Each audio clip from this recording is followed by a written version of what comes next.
Hello hello guys, welcome back to my channel Aman cricket compact. तो guys, मुझे एक बहुत ज़्यादा ही शॉकिंग न्यूज़ सुनने को मिली है कि जो हार्दिक पांड्या जो कैप्टनसी कर रहे हैं मुंबई इंडियंस की, उनके जो भी डिसीजन होते हैं, जो भी फैसले होते हैं, वो खुद से उनके इंडिविजुअल फैसले नहीं हैं। मतलब जैसा कि आपने देखा कि हार्दिक पांड्या पहले ओवर में बॉलिंग करने चले आए, Jasprit Bumrah and other main bowlers के होते हुए भी। तो ये जो फैसले हैं, ये हार्दिक पांड्या के खुद के फैसले नहीं है, ये उनका इंडिविजुअल कोई फैसला नहीं है। इसमें टीम मैनेजमेंट भी इन्वॉल्व है। इसमें हो सकता है जसप्रीत बुमराह की भी इन्वॉल्वमेंट हो सकता है रोहित शर्मा भी उनको कुछ गाइड करते हो। क्या हार्दिक पांड्या नाम के कैप्टन है सिर्फ? तो इन्हीं सब सवालों के जवाब के लिए फिर से शुभंकर मिश्रा जी का एक रिएक्शन वीडियो लाया हूँ। तो आइए देखते हैं वीडियो, उसके बाद चर्चा करते हैं इस वक्त। So what you are waiting for, let's enjoy the video. Mumbai Indians में हार्दिक पांड्या सिर्फ नाम के कप्तान हैं? क्या हार्दिक पांड्या के हाथ में मुंबई में कोई ताकत नहीं है? ड्रेसिंग रूम में उनका कोई कंट्रोल नहीं है? क्या हार्दिक पांड्या मुंबई के कोई भी बड़े फैसले नहीं ले रहे हैं?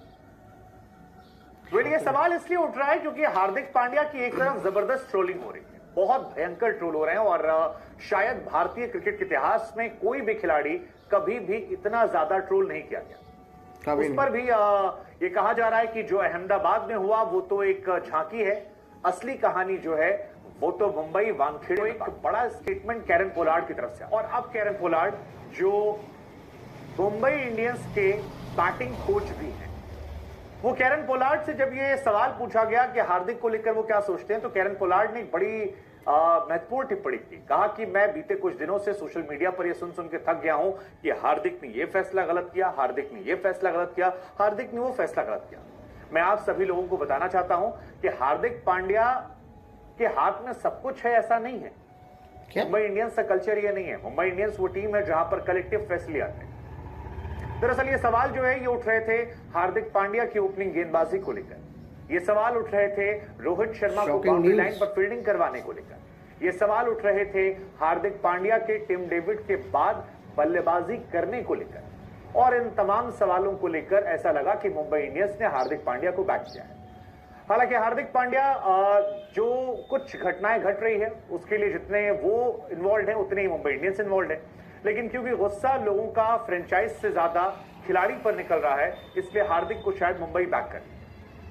लेकिन मुंबई के बैक करने के बीच ये सवाल उठ गया कि क्या जो ये फैसले थे इनके पीछे मुंबई थी? क्योंकि हार्दिक पांड्या ने जब ये फैसला लिया कि पहला ओवर जो है गेंदबाजी का वो हार्दिक करेंगे, बुमराह नहीं करेंगे, कॉटजी नहीं करेंगे, वुड नहीं करेंगे, तब तमाम कमेंटेटर्स ने भी सवाल उठा दिए थे कि भाई साहब आपके पास एक से एक बड़े हथियार हैं, तो फिर आप अपने आप से क्यों शुरुआत करना चाहते हैं? या फिर इसकी वजह यह है क्योंकि आप कप्तान हैं, आप चाहते हैं कि पहला ओवर आप कर दें।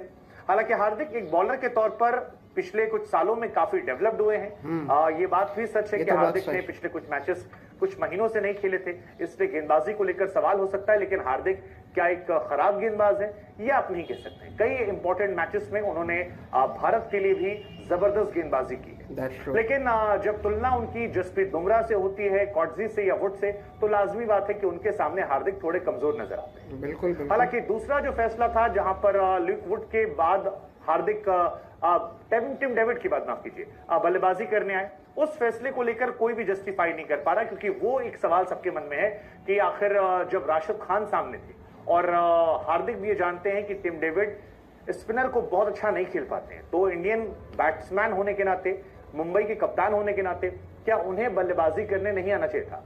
क्योंकि जब ये कदम हुआ था तब 6 ओवर में 48 रन चाहिए थे और मुंबई के पास 7 विकेट बाकी थे। इसके बावजूद मुंबई इंडियंस के मैच हार जाती है। ये तमाम सवाल लगातार खड़े हैं और इसीलिए आज हम भी ये सवाल पूछ रहे हैं, क्या हार्दिक पांड्या केवल नाम है कप्तान है? हालांकि हार्दिक पांड्या को लेकर कई और भी सवाल हैं, जैसे कि हार्दिक के लेकर ट्रोलिंग जो है वो कब रुकेगी? क्योंकि पिछले मैच में हमने देखा कि हार्दिक जब टॉस करवाने गए तब पूरे स्टेडियम ने बू कर दिया। हार्दिक पांड्या इसके बाद जब बॉलिंग करने आए तब पूरे स्टेडियम ने बू किया। हार्दिक पांड्या मैदान पर जब फील्डिंग कर रहे थे, मिसफील्ड हुआ, तब पूरे स्टेडियम ने बू किया। मैदान पर जब एक कुत्ता आ गया तब भी पूरे स्टेडियम ने उसको हार्दिक हार्दिक कहकर हार्दिक का अपमान करने की कोशिश की। जसप्रीत बुमराह को जब वो समझाने के लिए गए तब जसप्रीत बुमराह ने उनको इग्नोर कर दिया, रोहित के पास चले गए और जो उनकी बॉडी लैंग्वेज थी उससे लगा कि ये क्या समझाने आ रहा है। डगआउट में हमने देखा कि हार्दिक पांड्या के इर्द गिर्द खिलाड़ियों की उतनी ज्यादा संख्या नहीं थी जो रोहित शर्मा के पास थी। हमने देखा कि हार्दिक के एक फैन की पिटाई हो गई ग्राउंड के अंदर, मैदान जब वो मैच देख रहा था, सपोर्ट कर रहा था। हमने देखा कि तमाम लोगों ने जो बड़ौदा से ही आते थे हार्दिक के होम टाउन से, उन्होंने हार्दिक पांड्या को छपरी और तमाम शब्दों का इस्तेमाल किया और सोशल मीडिया पर काफी बैशिंग की। हमने देखा कि हार्दिक जब निकल रहे थे तब फैंस ने उनकी आंखों में आंखें डालकर उनका मजाक उड़ाया, उन्हें चिढ़ाया। हमने देखा कि रोहित शर्मा को लेकर नारेबाजियों का दौर जो था वो कितना बड़ा हो गया।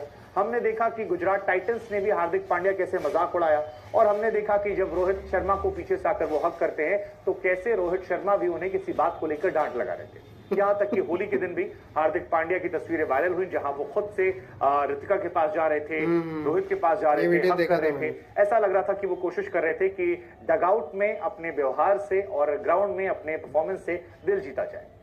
हार्दिक को लेकर ये ट्रोलिंग कहां तक चलेगी और क्या हार्दिक की मुसीबतें यहां से कम होंगी?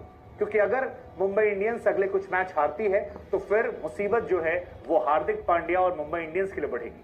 तमाम एक्सपर्ट्स का भी मानना है कि अगर मैच जीत जाते हैं तब तो डगआउट धीरे धीरे नॉर्मल हो जाएगा, लेकिन अगर मुंबई इंडियंस मैच दर मैच हारती है तो ड्रेसिंग रूम का माहौल खराब होगा, गुटबाजी जो है और बढ़ेगी और हार्दिक पांड्या की मुश्किलें जो हैं उनके कॉन्फिडेंस के साथ बढ़ती जाएंगी। कॉन्फिडेंस गिरेगा, मुश्किलें बढ़ेंगी। अब सवाल यही कि आप क्या सोचते हैं, जरा हमें कमेंट सेक्शन में बताइएगा, क्योंकि केरन पोलार्ड का ये स्टेटमेंट अपने आप में बहुत बड़ा स्टेटमेंट है जिसमें उन्होंने कह दिया कि हार्दिक ये, हार्दिक वो, हार्दिक ऐसा नहीं, फैसले हम। देखिए ऐसा है, मैं ज़्यादा कुछ इस टॉपिक पर बोलूँगा नहीं, बस मैं एक फिल्म का डायलॉग है, मैं उसको रिपीट करना चाहूँगा कि इज्जत बनाने में ना सदियों लग जाते हैं और इज्जत अपनी गिराने में 2 लम्हा ही काफ़ी होता है। That's all. बाकी आपको वीडियो कैसा लगा प्लीज़ कमेंट सेक्शन में ज़रूर बताइएगा एंड मिलते हैं नेक्स्ट वीडियो में। तब तक के लिए have a nice day and good bye.